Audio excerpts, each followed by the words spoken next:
The alarms on my ship are screaming before I even understand why, and my first thought is that we are all going to die out here in the dark between two dead stars. My name is Voss Kethrin, and I am a cataloger on the salvage cruiser Halion Drift. I was never a soldier. I was never meant to be one. My job was simple: sort through the bones of dead civilizations and decide what was worth keeping and what was worth melting down for parts. That was supposed to be a quiet life, a safe life, until the raiders found us. 3 hours earlier, everything had been ordinary. Our scanners had picked up a debris field around a scorched planet, the kind of place that used to have cities before something burned them away. My crew mixed 6 species, but the loudest and strangest were always the humans. They had joined our salvage operation 2 years ago, trading their labor and their strange, stubborn energy for passage across the stars. I respected their strength. I did not respect their sentiment. Humans kept things, old things, broken things. They called it memory. I called it clutter. One of them, a young woman named Ivy Sutton, found the sword. It was buried under 3 meters of ash and collapsed stone, wedged between the ribs of a fallen statue that might have once been a soldier of that dead world. When her scanner picked it up, the readings were almost insulting. No power signature, no active circuitry, just corroded metal, half fused with slag, radiating nothing but silence. My own instruments agreed. It was junk. Worse than junk. It was the kind of thing you leave behind because hauling it up costs more effort than it is worth. Ivy did not leave it behind. She carried it back to the ship, wrapped in a strip of cloth, cradled against her chest, like something alive. I remember standing in the cargo bay, arms crossed, watching her set it down gently on a table, instead of tossing it into the scrap pile where it belonged. I asked her why she bothered. She looked at me with that calm human patience I had learned to find both charming and infuriating, and she said that some things deserve to be carried, even when they look like they are finished. I told her that sentiment does not win battles. She smiled and said nothing, which I have since learned is what humans do when they already know something you do not. I filed my report that night calling the sword non-functional debris, recommended for disposal. My superior officer, a broad-shouldered Crethi named Desson Vane, agreed without even looking at the image. That should have been the end of it. It was not. The raiders hit us 2 days later, right as we crossed the empty stretch of space between the debris field and the nearest trade lane. There was no warning beacon, no distress call from another ship to tip us off. One moment the sensor board was calm, streaks of quiet starlight and empty telemetry. The next moment, 3 unmarked vessels dropped out of hidden space directly into our flight path, weapons already charged, engines glowing with the kind of aggressive heat that meant they had planned this for a long time. I remember the exact sound the ship made when the first strike hit our shields. A groan, deep and metallic, like something enormous was being asked to bend in a direction it was never built to bend. Lights flickered, the gravity plating stuttered, and for one sickening second, I floated half a meter off the deck before it caught again. Captain Rena Ashford's voice cut through the chaos over the intercom, sharp and controlled in a way that made the panic in my chest ease just slightly. She ordered all non-combat personnel to secure stations, and all combat-capable crew to the defense deck. I was cataloger, not combat-capable. I should have gone to secure stations. Instead, my legs carried me toward the defense deck without my permission, because somewhere in the noise and the flashing red light, I remembered that the sword was stored 2 corridors away, and Ivy was assigned to that section. I do not know why that mattered to me.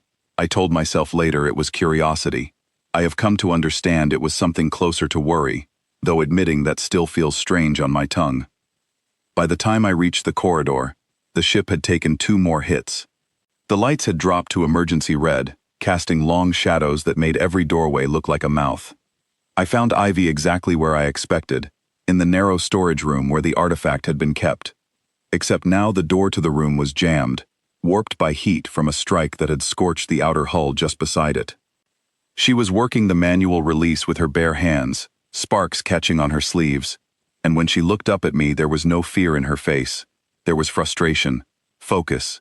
She said the door mechanism was fused, and she needed something to pry it open, and every tool rack in the corridor had been thrown loose by the impacts and scattered across the floor. I helped her search.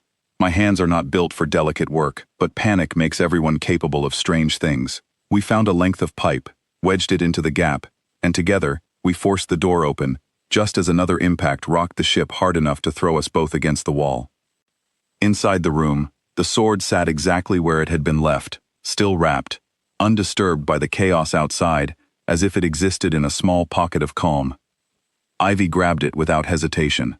I remember thinking, even in that moment of danger, that it was a foolish choice.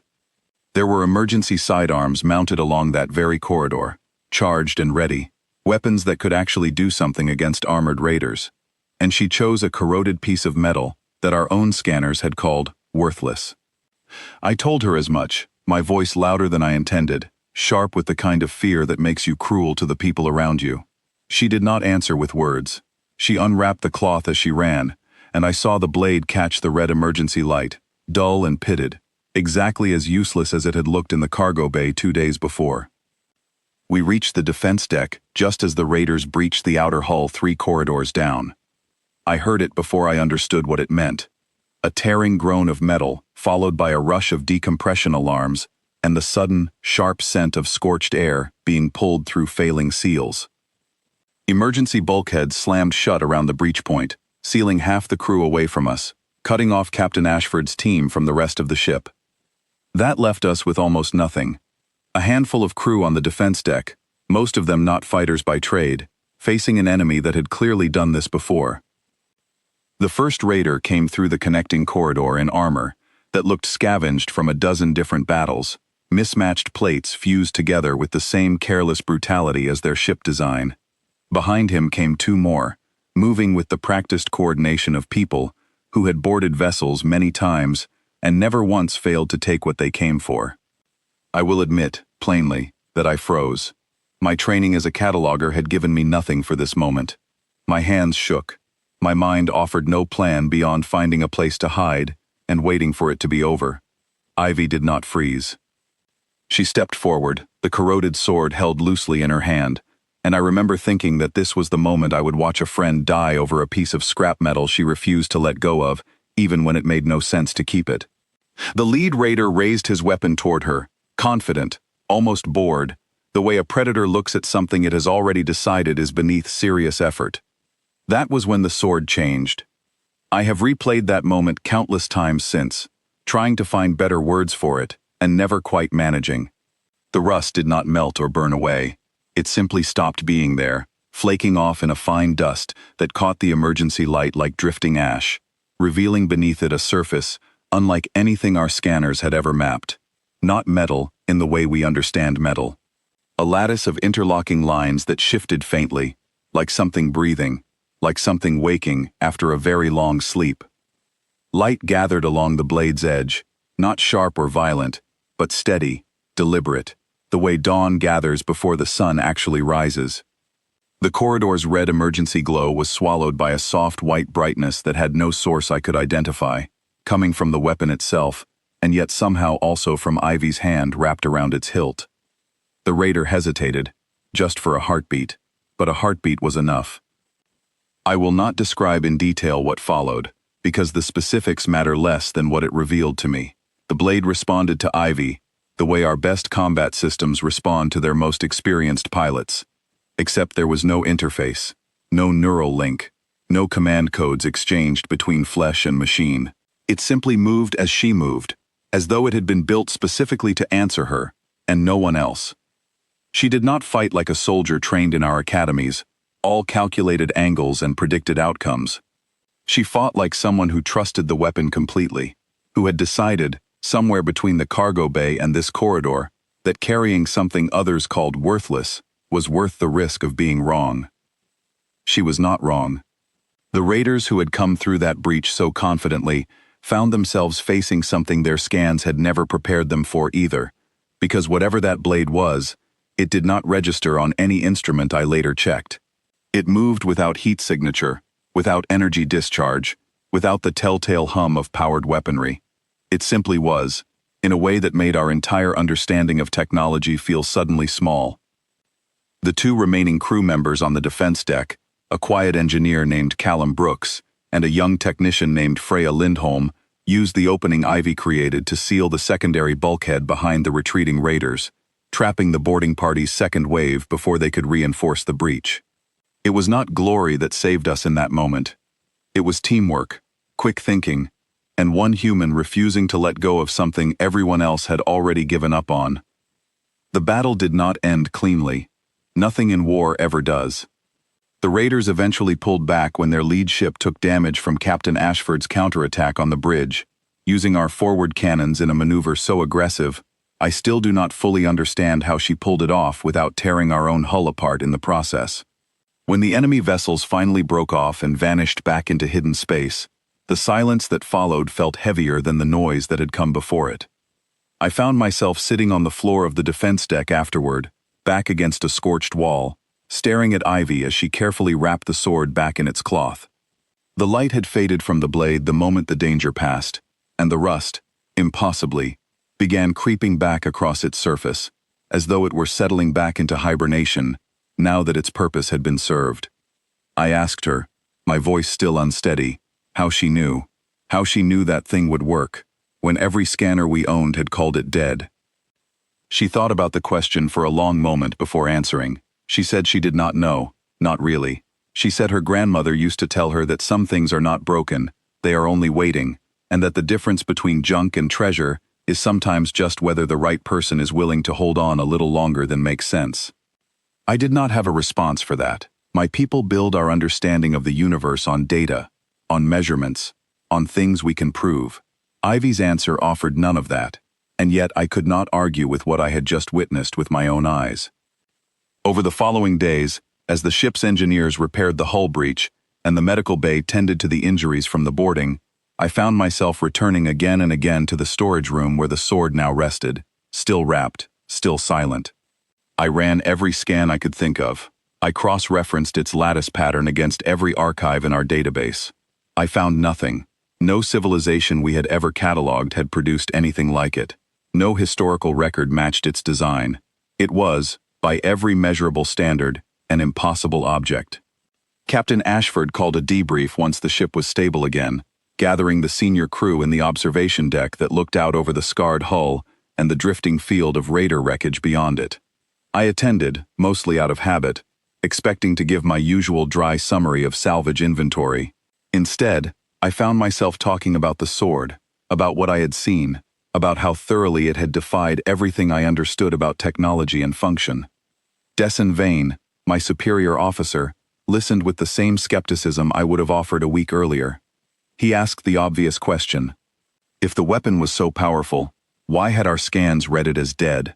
Why had it done nothing until the exact moment Ivy needed it to? I did not have a technical answer. What I had instead was an observation, one I offered carefully, aware of how strange it sounded coming from someone trained to trust instruments over intuition. I told him that perhaps the weapon was never truly dead. Perhaps it had simply been waiting for someone who would not give up on it, someone who would carry it through uncertainty, without demanding proof first. Our scanners measured energy and structure. They did not measure will. And if that sword answered to something like will, then no instrument we owned would ever have caught it in a resting state. Dessen did not accept my theory easily, and I do not blame him. It sits uncomfortably against everything my species has built its philosophy upon. But he could not deny what the security footage from the corridor showed, footage that our own technical team spent days trying to explain away as sensor malfunction, before finally admitting they had no explanation at all. Ivy, for her part, did not seem interested in being treated as extraordinary because of what happened. When I found her later in the mess hall, sharing a quiet meal with Callum and Freya, she waved off every attempt at praise with the same easy humor she always carried. She said she had simply carried something worth carrying, and that anyone else in her position would have done the same. I disagreed, though I kept that disagreement mostly to myself. Not everyone would have done the same. Most would have left the corroded blade in the ash where they found it, exactly as our instruments told them to. That, I think, is the thing I understood most clearly in the days that followed. My people are excellent at reading data. We measure, we calculate, we predict outcomes with impressive accuracy across 1,000 different fields. But humans carry something our measurements cannot capture: a willingness to hold on to things that look finished, to trust what cannot be proven, to walk into danger with nothing but conviction and an object everyone else has already written off. I began keeping different notes after that day. My official report still followed the standard format, still logged salvage value and structural composition and estimated origin dates. But privately, in a file I did not share with my superiors, I started recording something else. Stories.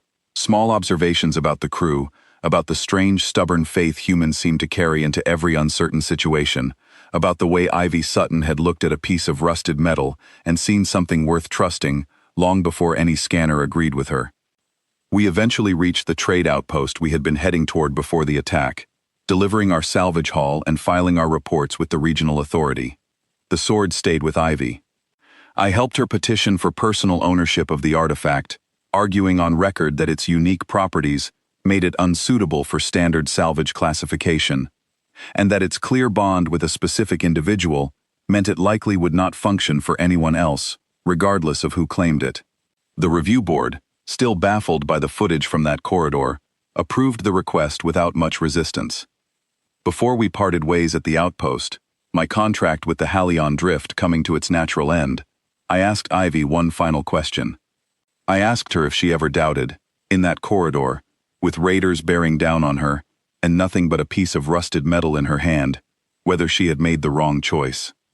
She considered the question with the same calm seriousness she brought to everything, and then she said that doubt and choice are not the same thing. She said she had plenty of doubt. She simply chose to act anyway, because waiting for certainty would have meant losing everything before the doubt ever resolved itself. I have thought about that answer more times than I can count since leaving that ship. My people pride ourselves on caution, on waiting for proof, on trusting only what can be measured and confirmed. There is wisdom in that approach, and I do not intend to abandon it entirely. But I have also learned that some of the most important things in the universe do not announce themselves through instruments. Sometimes they wait, silent and unremarkable, buried under ash and doubt, until someone brave enough or stubborn enough refuses to leave them behind. I still catalog salvage for a living. I still run my scans and file my reports and recommend disposal for objects that read as inert and worthless. But now, before I make that final call, I pause. I think of a corroded blade in a storage room, and a young woman who carried it anyway. I think of how close we came to melting it down for scrap before it ever had the chance to prove what it truly was. And I have started asking myself a different question before writing off anything as finished. Not whether it shows signs of power, not whether our instruments detect a function. I ask instead whether someone, somewhere, might be willing to carry it a little further, to trust it a little longer, to give it the chance to wake up in the right hands. Because I have seen what happens when they do. I have seen rust fall away like dust in the wind, revealing something the universe itself seemed to have forgotten existed. I have seen a weapon with no measurable power become the only thing standing between my crew and disaster, simply because one human refused to believe that worthless was the end of the story.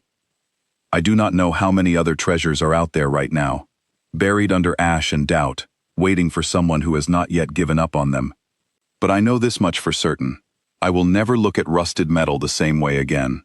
And somewhere, on a ship crossing quiet space toward its next destination, Ivy Sutton is still carrying that blade, wrapped in cloth, dormant and patient, ready for the moment it is needed once more.